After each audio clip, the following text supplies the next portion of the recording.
حضرت ابو سعید خدری رضی اللہ عنہ بیان کرتے ہیں، ایک مرتبہ نبی اکرم صلی اللہ علیہ وسلم کے سامنے اونٹوں کے مالکان اور بکریوں کے مالکان نے باہمی طور پر فخر کا اظہار کیا تو نبی اکرم صلی اللہ علیہ وسلم نے ارشاد فرمایا، اونٹوں کے مالکان میں فخر اور تکبر ہوتا ہے اور بکریوں کے مالکان میں سکینت اور وقار ہوتا ہے۔ نبی اکرم صلی اللہ علیہ وسلم نے ارشاد فرمایا، جب حضرت موسیٰ علیہ السلام کو مبعوث کیا گیا تھا وہ اپنے اہل خانہ کی بکریاں چرایا کرتے تھے، اور جب مجھے مبعوث کیا گیا تو اس وقت میں بھی اپنے اہل خانہ کی بکریاں جیا کے مقام پر چرایا کرتا تھا۔ مجمع الزوائد حدیث نمبر 6244۔ حضرت سیدہ ام ہانی رضی اللہ عنہا بیان کرتی ہیں، نبی اکرم صلی اللہ علیہ وسلم میرے گھر میں تشریف لائے۔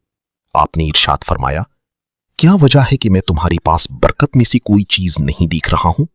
میں نے عرض کی، آپ کون سی برکات مراد لی رہی ہیں؟ نبی اکرم صلی اللہ علیہ وسلم نے ارشاد فرمایا، بے شک اللہ تعالیٰ نے 3 برکات نازل کی ہیں، بکری، کھجور کا درخت اور آگ۔